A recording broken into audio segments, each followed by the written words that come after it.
Hi everyone, this is Danny DeRose. I am the conductor of the Arco String Orchestra in the Wu Family Academy, and I'm coming to you today from my dining room. We are all inside, staying safe and healthy, which I think is a great time to start talking about string technique, violin, viola technique, because this is the time when we don't have solo ensemble, we don't have concerts coming up, unfortunately, so we can really focus on the technique of playing our instrument. So over the next few weeks, I'm going to be doing a series of videos on certain things that we can work on in our own home by ourselves that will really help us move forward once we're back together, which hopefully is sooner rather than later. So today I want to talk about the bow hold for a violin and a viola because it is one of the hardest things to master on a string instrument is the bow hold. And I had myself a very hard time learning bow hold, getting it correct, not having pain. And through that, I feel like I have a really good perspective on different ways to practice and different ways to get that bow hold where it needs to be to play more and more difficult music. So first things first, there are many different bow holds. There is a straight Russian bow hold with very straight fingers. But what I teach and what I was taught by my teachers was the Franco-Belgian bow hold. And that's really what I'll be focusing on today because that is what I have found to be the best for me. That said, if you are a Russian bow hold or you have your own specific bow hold, please use that. Use what works well for you. I'm just going to go through certain things with the Franco-Belgian bow hold that really can help you master the bow hold itself. First things first, what makes a bow hold so hard?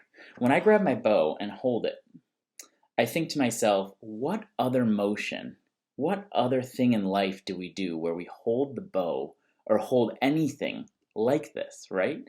Nothing is like this. If you take the bow away, what do we do that's like this? Nothing. Perhaps typing, but even typing is not as rigid as a bow hold.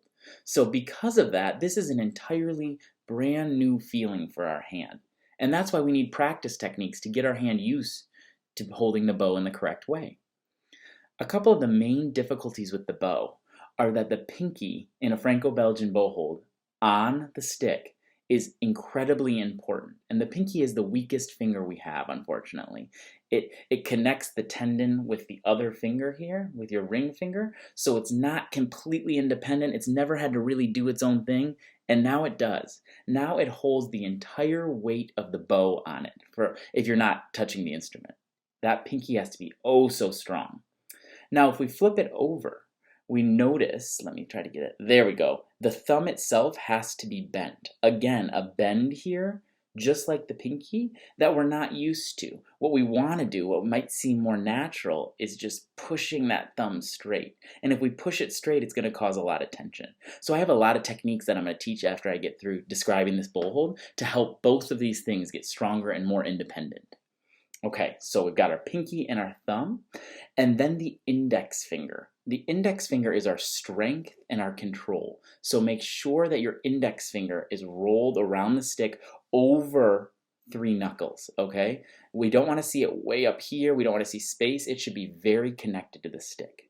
And then these 2 fingers, your middle finger and your ring finger, plop on the stick, and what they enable you to do is pull it into the bridge. So these 2 things, like an ice cream scoop, pull in to the bridge to give you more sound when you need it.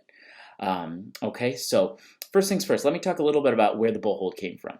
A lot of people saw the original Russian bow hold with the straight fingers right on this first knuckle here. This was used for many, many years in many, many violin studios, violin and viola studios. And the idea behind it was that your most sensitive part of your hand was the tips of your fingers. So the idea behind it is that with those as the connector with the stick, you would be able to feel every little motion in the bow. As we developed in violin and viola pieces got more and more difficult, they realized that with these fingers like this, there's very, very little motion in the fingers themselves. You see that? They're very tense because they're unable to move because they're strengthened through the entire the entire finger all the way through the wrist. So a lot of teachers have moved away from this into the Franco-Belgian bow hold, and that's really what I use and I teach, the Franco-Belgian. And the Franco-Belgian idea is that rather than using these fingertips and strengthening the bow, strengthening the fingers so that they're tight the entire time, we have a much more, see that, relaxed feeling of the bow. All the fingers are absolutely curved, and your actual connection with the bow is not only these first knuckles, but really these second knuckles, because you want as much connection with the bow and your hand as possible. So we've moved that whole bow from way up here to down here so that we can get a lot more connection with the bow. Now that's easier said than done, right? Because this is not, again, this is not a normal feeling for the hand. We don't take the bow away. What else do you do like this? Nothing, right? So I want to go over some really cool techniques that I've used, even, as I got more advanced, that really helped me loosen the hand and get a much better bow hold, okay? First things first is I don't even introduce the bow for a couple years. I don't really use the bow as my tool for a long time because, especially with little hands, new learners, you're not going to want to have that bow hold be based on the most difficult portion, which is attached to the bow, right? The most difficult thing to do is actually getting this on the bow. So I don't use the bow. What I do is I take larger items that can be used to create that feeling without using the bow. One of the big ones, and I know most of us have these, I'll give you two examples. You can actually use a TV remote, right? You can take the remote, and what you want to do is make sure that the thumb is curved, the finger is curved here. These are not pressed in, they're flat, right? That's hard. And the even more difficult part, get that pinky up there, okay? What this does is it expands the whole bow hold so that it's not so condensed like on a bow, right? It expands it so that you can separate each finger. We got the index finger, we got the two middle fingers right here, flopped, not pressed, and then we've got the pinky up here holding it.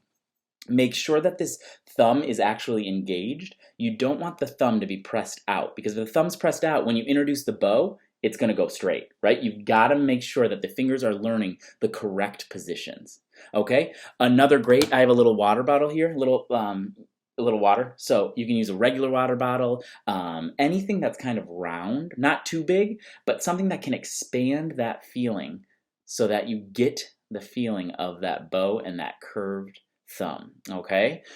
One of the things I kind of advise against is using a pen or a pencil, because that's actually harder than holding the bow because the wood stick is more narrow. So if the wood stick is more narrow, then it's actually going to be harder than holding the bow. Additionally, there's no frog on the pen or the pencil. So getting that thumb to really find its position is much harder on a pen or pencil than it actually is on the bow. So I do not use writing utensils as things that can be precursors to holding the bow. Okay, so now when you reintroduce that bow after all these practices on these, right, on the larger items, it's going to feel odd because, again, it gets much smaller.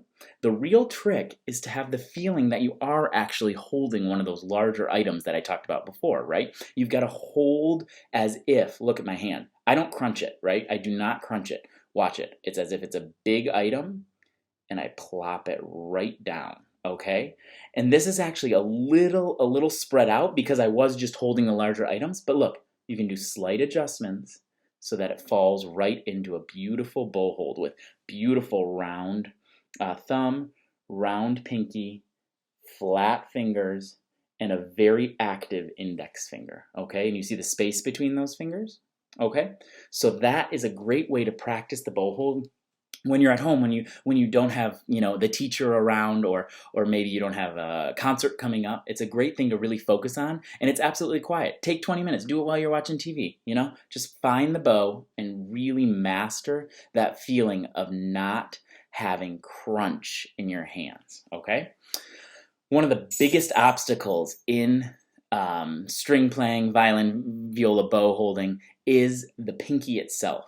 And we've all seen, a lot of us have seen these crawlers going up, okay? You can do crawlers, make sure you don't cheat and just let the bow slip through, right? Okay? Those are a great way to make sure that you're strengthening that pinky. But what I've actually found is even more successful is if you just have a flat piece, right? A flat something. If you just get that pinky moving and strengthen the feeling of the pinky moving and flexing, you will be in a lot better shape when you get to that bow because the pinky is acting independently or on its own, right? Our pinky is so used to following along the other fingers. But in string playing, in violin and viola bow holding, the pinky has to act as its own entity. It cannot use other fingers to really guide it. It has to hold that bow. Look, all these fingers gone, that pinky and that thumb are the only thing holding this, okay?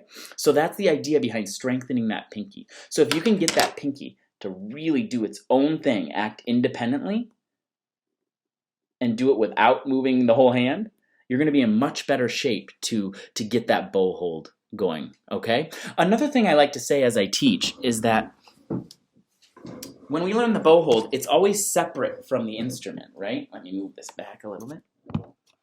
It's always separate from the instrument, and in actuality, our bow hold is always connected to our instrument, okay? It is always connected. So if you want to practice this, you don't have to hold it strong right here with the bow on its own. You can actually use the instrument. Use the instrument to your advantage. It will really help you as you get further along in this bow hold. It'll help you to hold that bow up so that your pinky isn't the only thing holding the instrument up, okay? So I hope this really helped you as we sit home to maybe take some time, take your bow out with the instrument, without the instrument. Start figuring out, how do I get my hand to work really well with that bow so that I get that movement?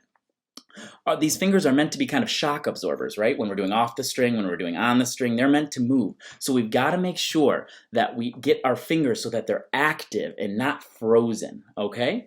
Again, this is my way of teaching. It's the Franco-Belgian bow hold. So if you have a teacher who teaches the Russian bow hold, there are advantages to that as well. This isn't a one-size-fits-all situation. I just feel, for me, the way I teach, the Franco-Belgian has been the most successful for me, okay? So I miss you all. I hope to see you soon, but take some time and really master that bow hold before we get back.